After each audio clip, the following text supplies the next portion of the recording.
So as you all know, yesterday was the day the PS5 Pro finally launched. People went to Best Buy and picked up their PS5 Pro from the store. Nothing makes me more happier, but I want to know what you have to say about the PS5 Pro. Did you get yours? What are you thinking of it? What are your first impressions? And we're going to take a look at some other people's first impressions as well and see what they think of the PS5 Pro, whether it's worth it. Let me know in the comments. But first, let's hit the intro. Let's get into it. I'm Blaze2K. Hit like, hit subscribe, click the bell icon. Let's get into the news. Let's go. Let's go.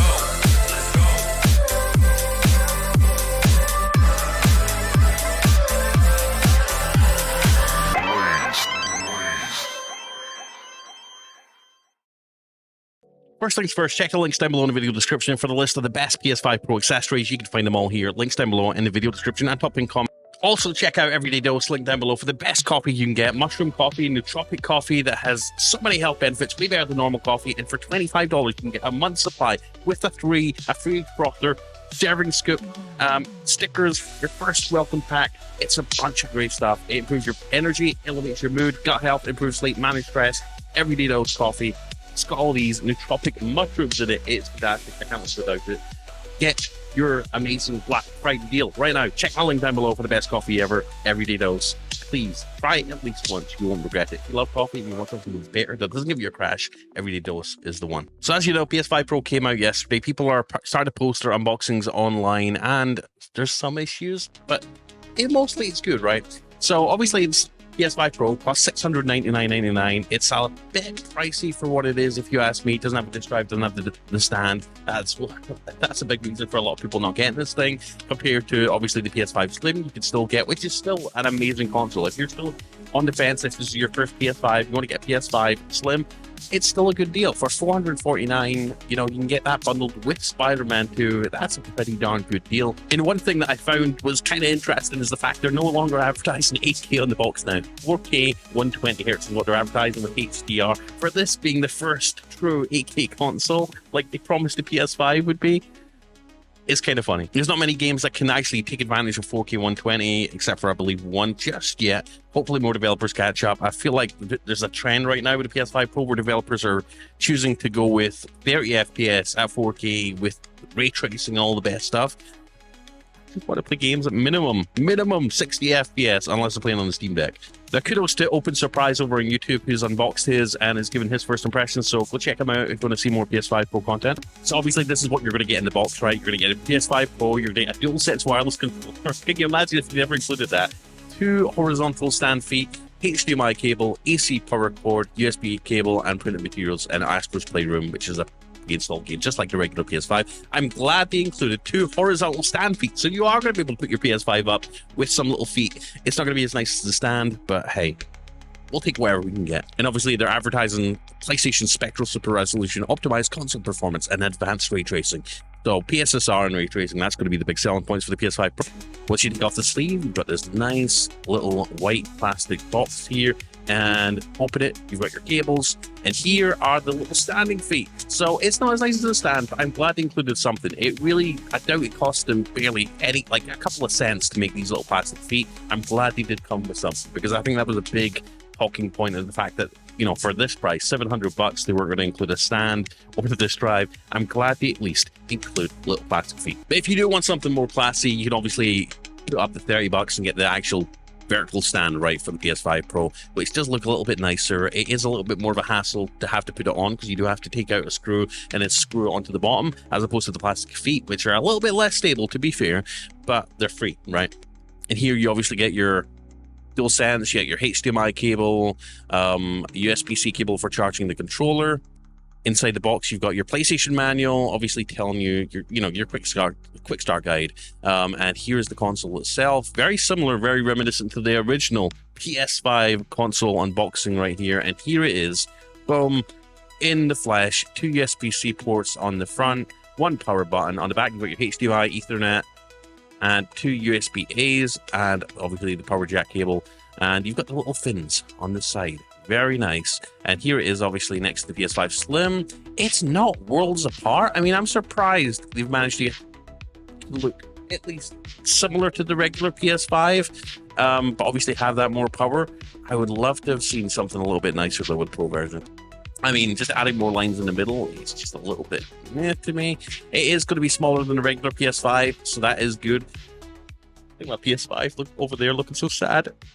It's outdated now. And he actually goes and does weight comparison. So original PS5 is 4,563 grams, Slim is 3,177, and the new PS5 Pro with the disc drive, I believe, is 3,717. Now, obviously, you're not going to get a disc drive with your PS5 Pro. We've said that many a time, but at least you don't have to worry about having to buy a specific disc drive for the PS5 Pro. It should be compatible with the regular slim detachable one you could buy separately on Amazon if you're still playing disc games at this point. So without further ado, let's see what people have to say about the PS5 Pro. Are people happy? Are they enjoying it? Do they think it was a worthwhile purchase? Let's head over to Reddit and let's see. So I saw this thread from R3 KF4, basically posted the thread 7 hours ago. PS5 Pro impressions. Just thought I'd leave my review of the PS5 Pro as someone who games on a 1490 gaming PC. I have a 3080 Ti on mine, so this guy's ahead of mine. And he says, I have to say this console is really good for what you're getting. I'm quite enjoying my time with the system. A lot of the games on the Pro update play really well and look sharp. They look and perform a lot closer to PC titles with these upgrades, in my opinion. It's obviously not close to a high-end PC level, except Forbidden West. That one looks almost similar to PC Ultra. It's stunning. It's a good step in the right direction. Playing games like Final Fantasy Rebirth with fidelity and performance mode more tolerable than my PS5 version is very nice. 4K native 120 for Gran Turismo 7 is phenomenal. It has me wishing it was like that at launch because it plays a lot better now, just waiting on the patch. That is one thing. I hope they bring Gran Turismo 7 to the PC. Sony, if you're listening, please just do it already. I think it's going to be more likely now that the fact that it can support 4K native and 120 frames a second. Gran Turismo 7 and ray tracing as well in certain modes. I think that's phenomenal. I think higher the frame rate for especially racing games and shooting games, I think frame rate needs to be prioritized in all cases. Nobody wants to go back to the days of 30 FPS games, right? But that is awesome. Now let's see what other people have to say. Respectable Cabbage says, picked mine up the other day. First thing I'm playing is Dave the Diver. Money well spent. I played Blood. Hey, here's people spending $700 replacing their PS5 and then playing trivial side-scrolling 2D games like Dave the Diver. It just blows my mind. Brian says, I had no idea Gran Turismo 7 was able to do 4K 120 without a Pro patch. I'll have to boot it up tomorrow. Was thinking about this too. I think it was looking insanely good already. Final Fantasy 7 Rebirth looks so crisp now, it blew my mind. I had to play it through originally in fidelity because performance was so dang blurry. The new patch makes the game so damn clean, it's really something to see. Also tried Horizon Zero Dawn Remaster, amazing. Spider-Man 2 looks great as well. Yeah, I'm halfway through my Rebirth playthrough and upgraded. Played for about an hour in the new mode last night. So far, looks and feels fantastic. Was pretty rough in performance mode before. It's really impressive. PSSR works so much better than I expected. The sharpness of the visuals with the 60 FPS is awesome. Let's see. Oh, here's a good question. Ravan says, does it have the same artifacting with hair and tiny graphic DLSS? That was a deal breaker for me. Someone who's pathologically annoyed by artifacting, seriously, I'll take aliasing jaggy over smeared ghosts and trailing pixels much of the time.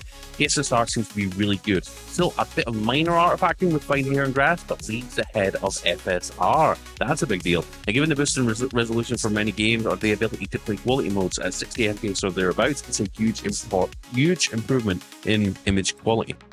Loud Practice says, Stellar Blade is freaking amazing on Pro mode with VRR turned on. Excited for future games now. Bad Life, someone did some testing and it seems like the upload speed is dramatically improved as well. I have a 1 gigabyte fiber and on base PS5 I got about 800 to 850 down and 10 to 15 up. With PS5 Pro I get 800 to 850 down and 100 to 150 up. Anybody else seeing these kind of results? So we're going to be getting better Wi-Fi speeds with the PS5 Pro. We discussed the hardware upgrade.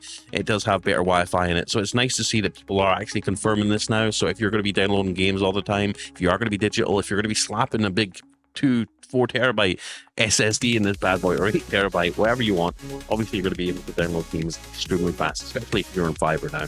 And as I said before many a time, if you want to get the ultimate performance out your PS5 Pro, if you have just upgraded, I highly recommend you get a 4K 120Hz TV. My two top choices are the Samsung 65-inch 4K S90D OLED. I would go for 65-inch, or if you're going for a monitor size, maybe 42 would suit you fine. Or The LG 65-inch C4 TV, again, that comes down to 42-inch. If you just want to have a nice big display on your desk as like a desk monitor PC slash console setup, all in one thing. And also, like I said before, these TVs are not only just amazing and the best for gaming, right? 4K 120 hertz, NVIDIA G-Sync, VRR, you name it, HDR, everything. It supports everything for the PS5 Pro. These are the TVs to get, right? You want to get the best experience with your PS5 Pro, get one of these. LG OLED C4, links down below in the description, as well as the Samsung 65-inch S90D. Now, I've seen a lot of people coming to me in the comments and say, Blaze, the G3 is the best, not the C3. But listen, the G3 is about $4,000, $3,000 to $4,000 to $5,000, right? Not everybody wants to spend that on the TV. If you do, go ahead, get the G3, the LG G3. But if you have a mid-tier budget where you want to get a really the best TV for around like $1,000 to $1,500, these are the TVs to get. The S90D Samsung, which does have slightly better OLED tech than the C4, but obviously C4 is just, in my opinion, got better software, as well as supports things like Dolby Vision and all that good stuff, right? And a lot of things that aren't officially supported on the Samsung S90D, although this S90D does have fire brightness and a slightly better OLED panel. The C3 is just more compatible with a lot of these different modes and movie modes. But like I says, these are not just great for gaming, they're great for TV, films, sports, you name it as well. They're fantastic for those. And I cannot, like, whenever I want to watch a film and enjoy it the way it's supposed to be enjoyed, I always watch it on my OLED TV. So yeah, S90D or C4. Check the links down below in the video description if you want to get the best PS5 Pro experience. And please consider using my link. Do your own research first, but come back to old Blaze's video and click my link before you buy it. And that would help me out, give me a little kickback. And yeah, just support me and support the channel. It'd be really cool. So yeah, the reason I bring up the TVs is Dick Vibes Peter said, I agree, it looks so much better in person on my 4K 120 Hz OLED. Like I said, 4K 120 Hz OLEDs, S90, C4, or if you have $5 grand to spend on TV, G3 or G4. These are the TVs you're going to really get the most out of your PS5 Pro. And Crazy Dude here says, this is why I keep telling people you can't judge the system by watching videos on YouTube. And that is very true. If you're watching some of these videos talking about the quality, here's the quality of the PS5 Pro in a YouTube video, you're not really going to see or be able to admire the quality of the PS5 Pro on YouTube, because you're obviously watching on a lesser display, right? You're not in there in person seeing the fine details. YouTube does compress videos, and you're not going to get the best experience in terms of watching unless people zoom in their YouTube videos and show the fine details. So do not buy the PS5 Pro alone by watching someone's YouTube video, because you're not going to see the full performance upgrade. He says, in person on a good TV, the difference is massive. It was the same deal last year with the PS4 Pro and the Xbox One X. Even with 120 Hz mini LED, it is absolutely nuts. Someone says, Balzon says, got about an hour of fun in before mine started shutting down. Tried it again 3 more times and it died mid-game after about 50 minutes of play. Console smelled like burned ozone. FUCK. Returning it tomorrow and hopefully they'll have more in stock. Talk about total buzzkill. Yikes.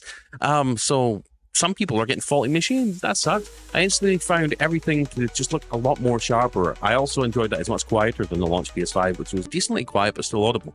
It's looking great for for people that like good graphics but don't want to game on PC. This console's a no-brainer. It's the best there currently is, so forking out some money is necessary. A shame the CPU hasn't been upgraded though. That is a shame. Played a few games so far on 120 Hz OLED TV. If Final Fantasy VII Rebirth is a huge step up on bass, sharpness, fluidity of 60 FPS is transformative. Spider-Man 2 and Ratchet & Clank are modest upgrades, already good looking games that ran great. They look great and run great too. Horizon Forbidden West is insane. Already a gorgeous game, and now it feels like one of the best looking games on PC. Truly a next gen showcase. And if you love PlayStation games and have a TV to take advantage, a Pro is a good investment. Again, boom, links in the description. Please click mine before you buy them. Do your research stuff. Looking good on PC next gen showcase. Really excited to have a great console experience for Monster Hunter World and GTA 6. I'm rocking a 4090 7800 X3D myself, and I could immediately see the benefits of this console. However, we have to understand, people with high-end graphics cards often are bothered by lower resolutions and lower frame rates, myself included. That's why I typically play on PC most of the time. You can see my PC's down here behind my Stanley Cup. And my PS5 is literally sitting on top of my gaming PCs. I still love the PS5 though. The reason I choose to invest and buy most of my games on the PC is just because I have the flexibility of being able to play games at the highest frame rates, highest graphics, and then be able to pause the game in the game, have my save go to the cloud on Steam, and then continue playing where I left off on my Steam Deck. That's the main reason why I play on PC over PlayStation. Not that PlayStation's not a great place to invest your money and time into. I just like the flexibility of having a handheld gaming PC and a high-end gaming PC and being able to play games portably and, you know, in front of a TV or a computer, right? I think that's one of the main benefits for me over on PC gaming. If PlayStation came out with a handheld that could play all the PS5, PS4 games on the go and allow you to switch between playing portably and on front of a TV on your PS5 Pro, I would maybe think about switching over to the PlayStation ecosystem. But like I said, I like the flexibility of being portable and being tethered to a TV or, you know, a monitor. I like that flexibility, so that's why I play on PC. But I love the PS5, I respect the PS5, and I still play PS5, believe it or not. And lastly, huge upgrade for me and me and any PS5 gamer that uses the same monitor as their gaming PC at the same desk. The distance to monitor and PS5 Pro improvements over PS5 match just perfectly. So there we go, guys. Here's some first impressions of people who have received their PS5 Pro, who have first-hand impressions with the PS5 Pro and have played a variety of games, and basically the jury's in. The jury's done. It's official. The PS5 Pro is a pretty solid update and upgrade. So despite the fact that not having the official stand, it does come with 3 legs, which is good. So you're still going to be able to set this thing up, you know, vertically without it basically tipping over at the slightest push. That's a good thing. It is smaller than the base PS5, which I think is also a good upgrade. Overall, I think it's solid. Like I says, if you have the TV to take advantage of it, check the links down below for my 2 hottest, best recommendations. A few people have actually bought them through my link, and I've got back to me and said, Blaze, thank you so much for recommending these TVs. They have completely changed the game as far as my gaming is concerned. My wife's happy. The films look amazing the way they should do. So I have had feedback from people who have used my links to buy these TVs, and people are like so glad they did it and wish they did it sooner. So seriously consider taking a look at the links down below. And if you do decide to buy them, come back to my video. Find me on YouTube, search Blaze2K, find this video or any video, because I usually link them in all my videos. Click the link and then buy the TV at your own, you know, within about 15 days if you want it. I get a small kickback, obviously, affiliate money and stuff like that. It doesn't cost you any extra. It comes out of Amazon's pocket, and it really helps me. It helps support the channel. But anyways, yeah, check out the links, like I said, down below, not just for the TVs, but also for all the best accessories for PS5. Some really cool deals like that Everyday Dose coffee that I drink every day. I don't make money off it. I'm drinking it right now. See, I've even got the Everyday Dose coffee tumbler here, which I think is fantastic. They give you this, I believe, in like the 2nd or 3rd month you're subscribed. But yeah, I don't make money off it. I just get some money off my order. You get a great deal. It works for both of us. So anyways, guys, thank you for watching. I love you. I'm Blaze2K. Let's get hyped up for the PS5 Pro and the next generation of consoles. The PS6 is going to be a couple of years down the road, but I'm all in. I'm all in, babe. Let's go. PS6 is the one I'm going to be doubling down on when it comes out. I cannot wait, and I'm so glad the PS5 Pro is making a lot of people happy right now. Let me know what your thoughts are in the comment section down below. Please like, please subscribe, click the bell icon if you love PS5 and want to talk about PS5 news and all the good stuff coming out about PS5, even including the drama and the negative parts, because we have to be unbiased, right? Anyways, love you. Peace out. See you in the next one. Bye. Let's go.